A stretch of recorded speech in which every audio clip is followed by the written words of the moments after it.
Good afternoon, children. We had started with Sri Aurobindo's sonnet, The Dual Being. The previous day, we had read the poem, the sonnet, learned that it is essentially of 14 lines. I had told you that there's a reason why I have divided the poem into 3 sections. We did the first section where we understood what the two beings in my single body was. My mind, my vital, that was one being, and the soul, that was the other being. And God is watching as I try to calm my mind and get connected with God Himself by realizing the consciousness. Now we move to the next section. Let us read it. Tranquil and boundless like a sea or sky, the Godhead knows Himself eternity's Son. Radiant in His mind and vast, His heart as free. His will is a scepter of dominion. Take the first line. Tranquil and boundless like a sea or sky. This stanza is talking about the soul. What is the soul like? It is tranquil, it is boundless. Just like when we look at the sea or the sky, we can't see their end. Yes, there can be turbulence in them. The sky may become stormy, there may be lightning and thunder. The sea may also have terrific turbulent waves. But generally, that is not the case. When we look at the sea and the sky, and as the poet has depicted here, it is serene and silent. That is the true nature of our soul. It is huge, it is endless, it is the universe itself. The entire gamut of knowledge is in us, children. But we just have to realize it. We don't realize what a powerhouse of potential we are. Often, doesn't this happen to you when you're sitting idle and you're suddenly struck by an idea? Suppose you're making a project and you were clueless what to do. And then you're sitting and suddenly you know what to do. A brilliant idea strikes your mind. Now tell me, how did that happen? No one came and told it to you. No one guided you. There was no book open in front of you where you found the answer. It came from within you. Suddenly, the answer appears out of nowhere, and the source is you yourself. It is your mind. It is your knowledge. Now, see, there is consciousness all around us. Let me take the example of a bottle floating in the sea to make you understand better. The bottle is filled with water and it is floating in the sea, which is also water. And suddenly the bottle bursts. What will happen? The water inside and outside will become one. That is exactly what is happening here. The knowledge and consciousness exists all over the universe, the world, and it is in ourselves too. The only thing that separates the existence of the knowledge inside us and outside us is our mortal body, made of skin and bones. And when I call it mortal, I wish to tell you that it will perish one day. And the knowledge, once the body is gone, the knowledge becomes assimilated with the boundless knowledge of the universe. So, children, we must learn to respect ourselves and our bodies, because it is the body that contains our soul, and the soul is equivalent to God. Now, the second line. The Godhead, which we know as the soul, knows himself eternity's son, which means that the soul is confident that it is eternity's son. And what do we mean by eternity? It is endless, it is infinite. Since you are a mortal person and you are a human being, you are the son of a human being, you will be a human being. So, being the son of eternity, the Godhead or soul is also endless or infinite. Third line. Radiant his mind and vast, his heart is free. So if we consider this consciousness to have a mind and a heart, then the mind of this soul is radiant. It is luminous, it is vast, which means it is huge, it is endless. And its heart is free. What do you mean by the heart is free? It means that it is not weighed down by any emotion, any desire or attachment. It is peaceful. It is tranquil. Then the last line. His will is a scepter of dominion. What is a scepter? A scepter is what a king or a ruler carries as his symbol of authority or power. Here, the soul is personified as he. So that means it is personified here. The poet is using personification.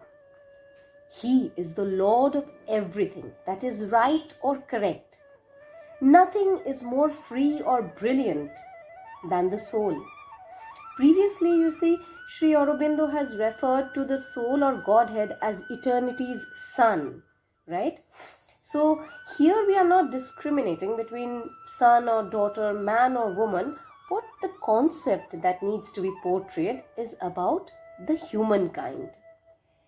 And his dominion is the vast, endless realm of existence. It is the will of this consciousness that is the driving power of the world. It is the ultimate power. So basically, the soul is the driving power of the world. The soul is all powerful. With that, we move to the last section of the sonnet. Now comes the description of the human body. Previously, it was soul. Now, this portion is dealing with the human body, referred to as nature. Something that is all the time striving to take us away from the soul. It is the external portion. Let us read. The smaller self by nature's passions driven, thoughtful and erring, learns his human task. All must be known, and to that greatness given, this mind and life, the mirror and the mask. As with the figure of a cymbal dance, the screened omniscient plays at ignorance. The first line. The smaller self by nature's passion driven. See, here we are called the smaller self. So far, whenever we were talking about the Godhead or the soul, we were talking about it as huge, boundless, eternity, eternal. But our bodies in comparison are small, we, W-E-E. And we are driven by earthly feelings, that is, emotions and passions of all kind. They may be good, they may be bad. Good feelings like love, friendship, kindness. Bad like greed, hatred, lust. And the most important, the vital, our ego. Now we come to the second line. Thoughtful and erring, learns his human task. So what does this mean? The mind has the capacity to take one away from the soul. But when you learn to control it, it also has the capacity to take you to a higher level of understanding. Like the normal people, us and the saints. their understanding, their consciousness. This control over the mind generally happens through being silent and meditating. That is when we try to connect with the soul. So again, I reiterate, can you understand the meaning of the silence that we observe at the beginning and the end of each class? In this context, we can also talk about the chakras in our body, if you have heard of them. So here I have put a depiction. You can look it up in the Google. So see, they are colored with the Vibgya color scheme, that is violet, indigo, blue, green, yellow, orange and red. See the violet chakra. It is slightly higher than our body. Our mortal existence ends with a blue one. Now this is the spiritual part of our realization. If my mind or your mind or anybody's mind can be controlled, then one can attain this spiritual crescendo, this zenith. And it's easy then to reach the divine. So this thoughtful mind belonging to the human body makes mistakes. We all make mistakes. We err. But our task or our job is to learn from our mistakes. One keeps making mistakes. It is natural. If we don't fall down, we will never know how to get up. We keep erring through the ages, eons, births and rebirths, till one finally understands that or learns to be the perfect master of all the shortcomings, and you can control all your worldly desires. And then suddenly you become one with the soul, one with God Himself. The next line, all must be known and to that greatness given. The human mind, it means, should know, or maybe we can say discover always. It should strive to discover at least always to connect with the soul, and then finally get in touch with the greater consciousness or God.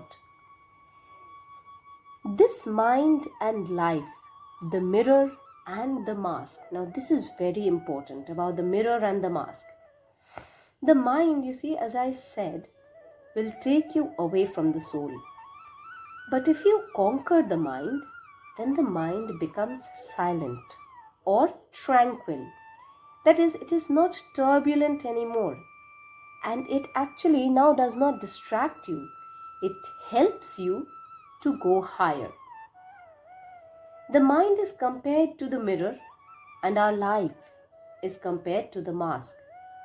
The mask is not exactly reality. Your mind, your soul is your reality. The mask is something you hide behind.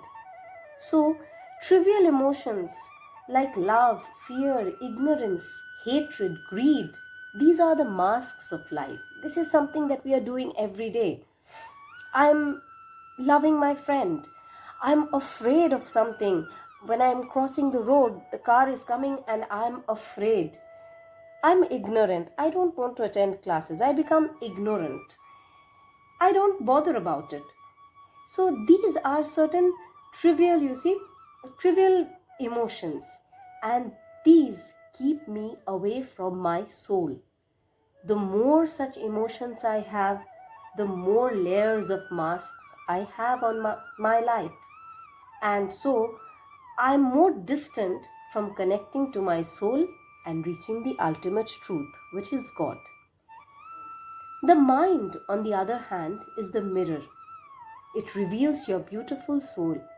It shows you your true self. You see yourself as you are. The mind conquered with silence and meditation will not help you to put on the masks anymore. It will help you to see your soul and face life honestly and purposefully. So the last line, as with the figure of a cymbal dance, the screened omniscient plays at ignorance. It's as if it is a dance of the mind and the body, sometimes masking the soul and sometimes revealing our true self. Maybe a sudden act of kindness. You see someone, maybe a little puppy in the road, injured, and you pick it up. You don't expect anything back from that little pup, but you did it selflessly, without thinking of something in return. This mirrors your soul, because soul is always good. Most of the times we are doing things that mask our soul, but we must try to do things for humanity. This may be an act of true love or kindness. This is what will mirror our soul. So you see, the poet is saying that the life is a dance. And you now, children, have to choose whether you wish to be dancing with the mask covering your soul and hiding your true purpose, or you can aspire for the mirror to reflect the goodness of your soul and eventually live a life of peace and tranquility. The purpose of this poem, of course, is to urge you, as I said, towards the second option. And while all this is happening, the omniscient, by omniscient we mean the ever present, God or the soul, watches and observes. Why screened? Because there is always a mask we put on most of the time. And God carries on playing with the ignorant or untrained mind, softly urging it, slowly urging it to rise towards the trained consciousness and reach the luminous soul or God Himself. So, children, with this we have covered a very profound concept which the poet has tried to tell us through his beautiful sonnet. At the end, we realize that your mind will concentrate on what you serve it with. Try to give your mind something good to follow so that it becomes tranquil and forgiving and loving in nature. Bring out the best in yourself. Mirror the peace that you have within. Be the God that you are. God bless you, children. Take care and have a wonderful day.